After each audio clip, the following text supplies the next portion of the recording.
Hello दोस्तों, I welcome you all to Rahul Sharma education. दोस्तों, अपनी करंट अफेयर्स की सीरीज में जिसमें कि हम मंथली एनवायरनमेंट के करंट अफेयर्स को देख रहे थे, अगस्त 2024 तक के करंट अफेयर्स को हमने कवर कर लिया था। आज के वीडियो में हम सितंबर 2024 के इम्पॉर्टेंट एनवायरनमेंट करंट अफेयर्स की बात करेंगे। तो देखिए, एनवायरनमेंट हमारे अपकमिंग यूपीएससी प्रीलिम्स के लिए बहुत ही इंपॉर्टेंट सेक्शन हो जाता है या किसी भी एग्जाम के लिए, बिकॉज एनवायरमेंटल इश्यूज इतने ज़्यादा उभर के आ रहे हैं कि इन इश्यूज को समझने के लिए, इन इश्यूज से डील करने के लिए, इन इश्यूज के मिटिगेशन के लिए हमें एनवायरनमेंट की एक अच्छी समझ होनी बहुत ज़रूरी है। एनवायरनमेंट में क्या क्या प्रॉब्लम्स चल रहे हैं, उन प्रॉब्लम्स के बारे में जानना बहुत ज़रूरी है। इन प्रॉब्लम से रिलेटेड क्या क्या इनिशिएटिव चल रहे हैं, इसके बारे में भी जानना ज़रूरी है। तो इस वजह से अपकमिंग सारे एग्जाम्स के लिए एनवायरनमेंट का करंट अफेयर्स आपके लिए बहुत इंपॉर्टेंट हो जाता है। और अगर आप एनवायरनमेंट के पीवाईक्यू की बात करेंगे तो 2013 के बाद से ऐसा एक भी साल नहीं रहा है जहाँ पे 11 से कम क्वेश्चन एनवायरनमेंट के सेक्शन से आए हों। अब ये करंट और स्टैटिक दोनों को मिला के, तो देखिए, स्टैटिक क्वेश्चन भी जो पूछे जाते हैं उनका कुछ ना कुछ करंट का कॉन्टेक्स्ट जरूर होता है, तभी वो स्टैटिक में पूछे जाते हैं। अब ये सारे सब्जेक्ट्स में देख सकते हैं, पॉलिटी में भी देख सकते हैं, इकोनॉमी में भी देख सकते हैं कि उनके जो भी स्टैटिक क्वेश्चंस होते हैं वो स्टैटिक क्वेश्चन सीधा सीधा करंट से रिलेटेड होते हैं। तो यू मेक श्योर कि आप मेरी प्लेलिस्ट को विजिट करें, और ये जो 12 13 15 महीने की जो जितने भी महीने की करंट अफेयर्स मैं अभी अपलोड करूंगा एनवायरनमेंट की, आप उसको प्रीलिम्स 2025 के एग्जाम में जाने से पहले जरूर उसको कवर करके जाएं। अगर आप वीडियो देख के नहीं कवर करना चाहते हैं तो आप मेरे टेलीग्राम चैनल को भी ज्वाइन कर सकते हैं, जहां पे आपको इन सारे करंट अफेयर्स की पीडीएफ मिल जाएगी बिल्कुल फ्री ऑफ कॉस्ट। तो दोस्तों, आज के हम मेन कंटेंट पे आते हैं, जिसमें सितंबर 2024 के हम करंट अफेयर्स को देखने वाले हैं। सितंबर 2024 में सबसे पहला इंपॉर्टेंट करंट अफेयर्स है दोस्तों, जल संचय जन भागीदारी इनिशिएटिव। अब सवाल ये उठता है कि ये चर्चा में क्यों है। देखिए, रिसेंटली गुजरात के सूरत से इस इनिशिएटिव को लॉन्च किया गया है। अगर हम इस इनिशिएटिव की बात करें तो ये इस इनिशिएटिव का जो पर्पस है वो कम्युनिटी पार्टनरशिप की हेल्प से वाटर को कंजर्व करना है। ठीक है। अब ये जो इनिशिएटिव है वो गुजरात के जल संचय इनिशिएटिव के सक्सेस को देखते हुए अपनाया गया है। ठीक है। गुजरात गवर्नमेंट ने दरअसल ये इनिशिएटिव चलाया था, जल संचय इनिशिएटिव, और ये इनिशिएटिव काफी सक्सेसफुल रहा था। तो उसी के सक्सेस को देखते हुए राष्ट्र के स्तर पर जल जल संचय जन भागीदारी इनिशिएटिव को चलाया जा रहा है। अगर हम इस इनिशिएटिव के एम की बात करें, लक्ष्य की बात करें, तो इसका लक्ष्य है लगभग 24,800 रेन वाटर हार्वेस्टिंग स्ट्रक्चर्स को बनाना, ताकि जब भी पानी की कमी हो तो हम इन हार्वेस्टेज तो इन हम स्टोरेज वाटर का इस्तेमाल कर सकें और अपनी ज़रूरतों को बिना ज़्यादा परेशानी के पूरा कर सकें। तो ये जल संचय जन भागीदारी इनिशिएटिव था, इसके बारे में आई होप आपको समझ में आया होगा। अब देखिए, हमारे देश में पहले से भी बहुत सारे ट्रेडिशनल वाटर स्टोरेज सिस्टम्स चले आ रहे हैं। आप जैसे कि जल मंदिर देखेंगे गुजरात में, जो कि आपको अपने स्क्रीन पे ये दिख रहा होगा। फिर आप देखेंगे हिमाचल प्रदेश में खतरी और कुल है। ये भी दो ऐसे वाटर स्टोरेज सिस्टम्स हैं जिनके माध्यम से रेन वाटर को हार्वेस्ट किया जाता है। आप नागालैंड में देखेंगे जैबी है। राजस्थान में आप देखेंगे पार है और जोहाद है। तो ये सारे ट्रेडिशनल वाटर स्टोरेज सिस्टम्स हैं। इन ये आपको पता होना चाहिए, क्योंकि डायरेक्ट क्वेश्चन स्टैटिक में बना के आपसे पूछा जा सकता है। अब हम बढ़ते हैं अगले न्यूज़ की तरफ। अगला इंपॉर्टेंट न्यूज़ है मिशन मौसम से रिलेटेड। अब देखिए दोस्तों, मैंने मिशन मौसम के बारे में बहुत ही डिटेल में अपनी पिछली करंट अफेयर्स की वीडियो में कवर किया है। यहाँ पे हम देखेंगे क्यों चर्चा में है और इसमें कौन सी नई बात है जो हमें जाननी चाहिए। अगर आपने मेरी पिछली करंट अफेयर्स की वीडियोस नहीं देखी है तो आप मेरे इसी चैनल पे जाके करंट अफेयर्स की जो मंथली प्लेलिस्ट बनी हुई है उसमें जाके आप बिल्कुल फ्री ऑफ कॉस्ट सारे वीडियो को एंजॉय कर सकते हैं। देखिए, मिशन मौसम चर्चा में इसलिए रहा था क्योंकि यूनियन कैबिनेट ने लगभग 2,000 करोड़ रुपए का बजट इस मिशन के लिए अप्रूव कर दिया है। अगर हम इस मिशन की बात करें तो इस मिशन का जो पर्पस है, उसका पर्पस ये है कि इंडिया के वेदर और क्लाइमेट रिलेटेड जो साइंस हैं, जो रिसर्च चल रहे हैं और जो भी सर्विसेज है उनको ट्रमेंडसली बूस्ट करना है ना। अभी देखिए, क्लाइमेटिक कंडीशन में बहुत ही ज़्यादा ड्रास्टिकल चेंजेस आ रहे हैं। तो अगर हम इन ड्रास्टिकल चेंजेस को पहले से मॉनिटर करके नहीं रखेंगे तो हो सकता है इसके मिटिगेशन में हमें बहुत परेशानी हो। हम इन सारी प्रॉब्लम्स को अच्छे तरीके से टैकल नहीं कर पाएंगे। तो इसलिए इन सारे साइंस रिलेटेड, रिसर्च रिलेटेड और सर्विसेज रिलेटेड जो भी सर्विसेज हैं हमारे, वो वेदर और क्लाइमेट से संबंधित, उनको ट्रमेंडसली बूस्ट करना मिशन मौसम का पर्पस है। अब इस मिशन मौसम के दो फेजेस हैं। पहले फेज में ऑब्जर्वेशन नेटवर्क को एक्सपैंड किया जाएगा और दूसरे फेजेस में सैटेलाइट्स को ऐड किया जाएगा, एयरक्राफ्ट्स को ऐड किया जाएगा, ताकि जो भी वेदर रिलेटेड इंफॉर्मेशन है वो ज़्यादा से ज़्यादा और ज़्यादा से ज़्यादा एक्यूरेट वो हम इकट्ठा कर सकें। ठीक है, तो ये हमारा मिशन मौसम था। अब इसको और डिटेल में देखने के लिए आप मेरे पिछले करंट अफेयर्स की वीडियो को देख सकते हैं। अगला इंपॉर्टेंट न्यूज़ है air quality management exchange platform. सबसे पहले देखते हैं कि ये चर्चा में क्यों रहा है। देखिए, CCAC, जिसका फुल फॉर्म है क्लाइमेट एंड क्लीन एयर कोalition, इसने AQMX को लॉन्च किया है। और इसका बैकड्रॉप ये है कि जब International Day of Clean Air for Blue Skies मनाया जा रहा है 7 सितंबर को, तो इसी के बैकड्रॉप में इस कोalition को लॉन्च किया गया। ठीक है, ये आप ध्यान रखेंगे, International Day of Clean Air for Blue Skies ये 7 सितंबर को मनाया जाता है। अब ये जो आप देख रहे हैं air quality management exchange platform, इसको यूनेप यानी यूनाइटेड नेशन एनवायरनमेंट प्रोग्राम, ये इसको लीड कर रहा है। अगर इस महीने के थीम की बात करें, सॉरी इस साल के थीम की बात करें, तो invest in clean air now इस साल की थीम है। अगर हम इस AQMX के बारे में बात करें, तो ये एक वन स्टॉप शॉप है जो कि latest air quality management guidance को हमें प्रोवाइड करवाता है। यानी हम किस तरीके से एयर क्वालिटी को मैनेज कर सकते हैं, उसके बारे में जो भी लेटेस्ट डेटा होता है वो, उसके बारे में जो भी लेटेस्ट टेक्निक्स होती है वो, इन सब को प्रोवाइड करने का काम हमारा करता है AQMX। अब मैंने आपको बताया कि CCAC ने क्या किया है, इस प्लेटफॉर्म को शुरू किया है, तो CCAC के बारे में थोड़ी सी जानकारी होनी चाहिए। देखिए, CCAC को 2012 में फाउंड किया गया था और ये यूनेप के साथ कन्वीन्ड है। इंडिया ने CCAC को ज्वाइन कर रखा है 2019 से, ये बात भी आप ध्यान में रखेंगे। और ये जो CCAC है वो पावरफुल लेकिन जो शॉर्ट लिव्ड क्लाइमेट पोल्यूटेंट्स होते हैं उनको रिड्यूस करने का उनको रिड्यूस करने की तरफ ये काम करता है। अब शॉर्ट लिव्ड क्लाइमेट पोल्यूटेंट्स में आप देख सकते हैं मिथेन है, ब्लैक कार्बन है, हाइड्रोफ्लोरोकार्बन है, ट्रोपोस्फेरिक ओजोन है।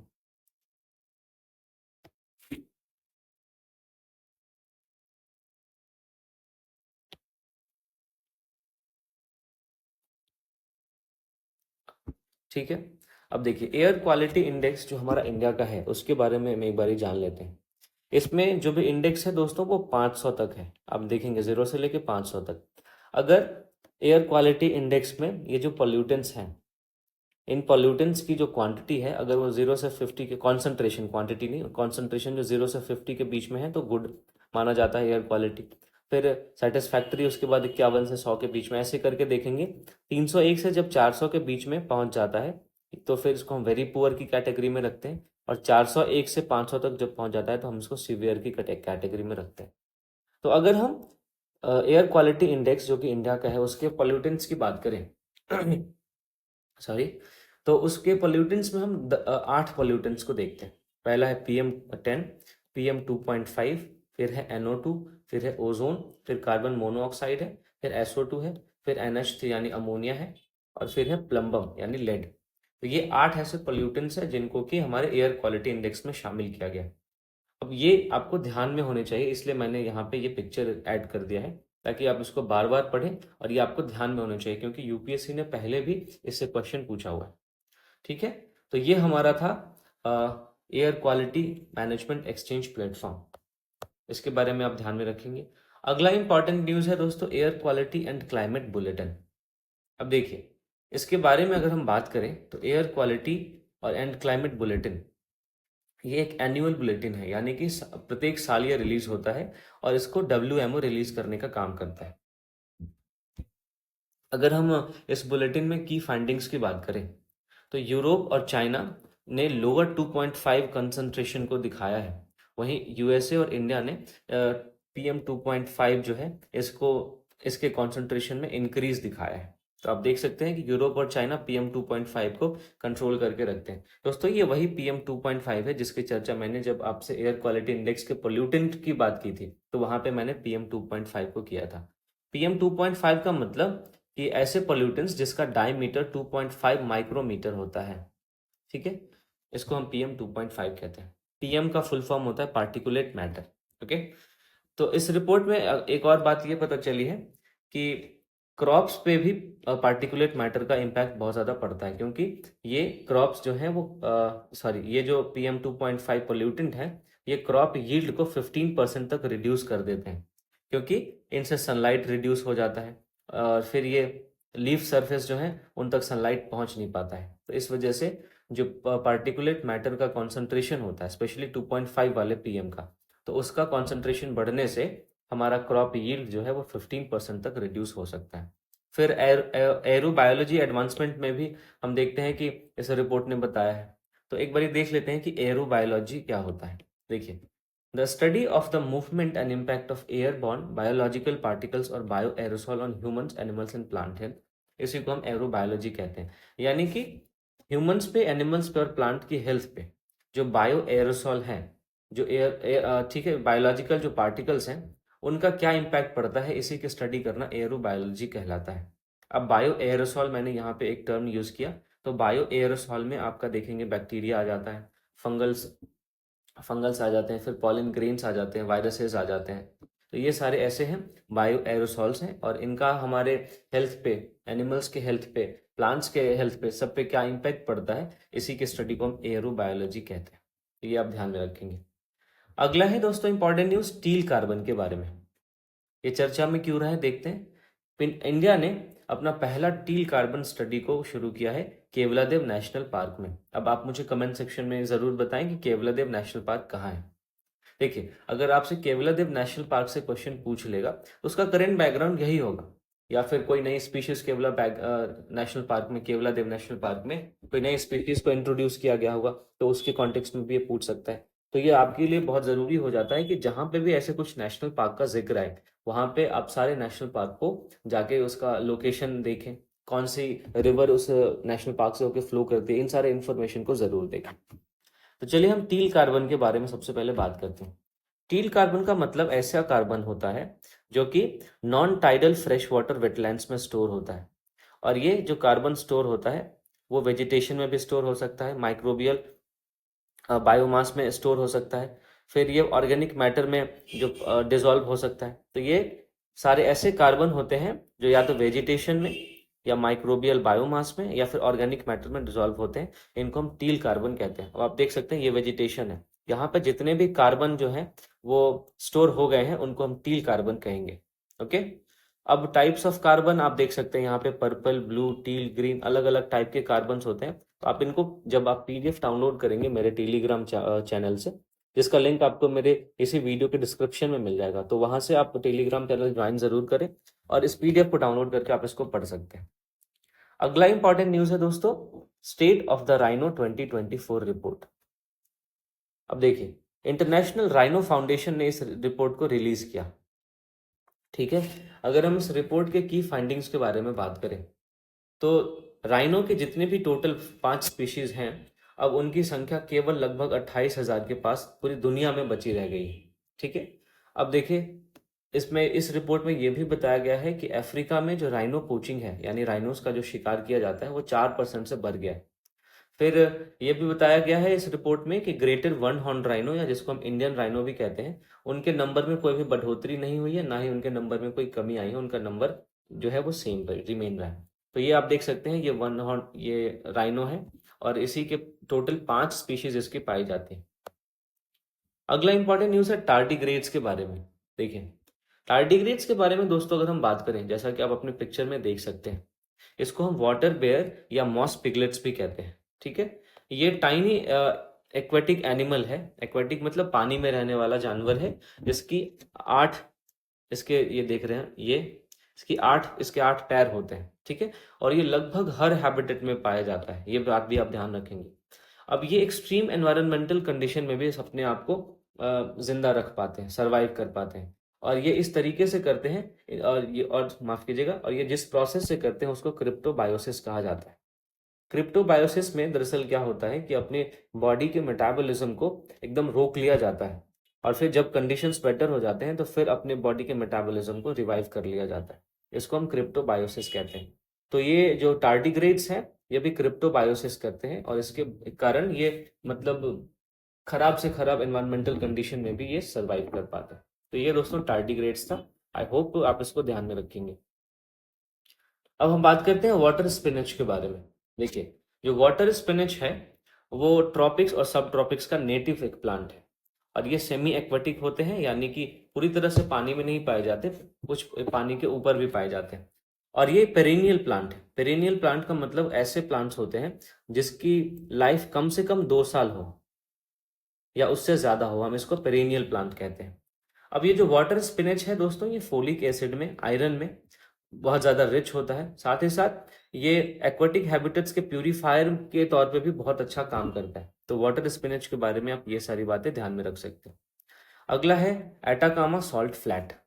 देखिए, ये चर्चा में इसलिए रहा है क्योंकि रिसर्चर्स ने इस बात का पता लगाया है कि जो चिली का एटाकामा सॉल्ट फ्लैट है वो सिंक कर रहा है ड्यू टू लिथियम एक्सट्रैक्शन।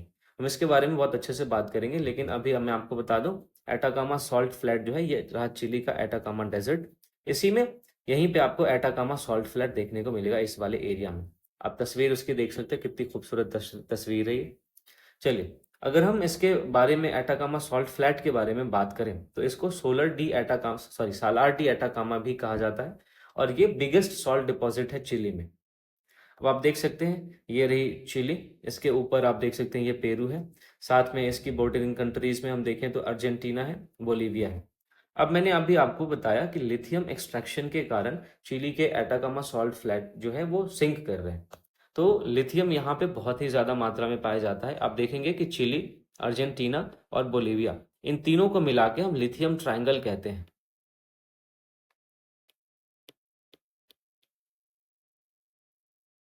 तो यहाँ से बहुत ज़्यादा मात्रा में लिथियम का एक्सट्रैक्शन किया जाता है, और इसी कारणवश यहाँ पे जो अटाकामा सॉल्ट फ्लैट है ये सिंक कर रहा है। तो ये दोस्तों इस सितंबर महीने की सारी करंट अफेयर्स की इंपॉर्टेंट न्यूज़ थी, जो कि आपके एनवायरनमेंट से रिलेटेड थी।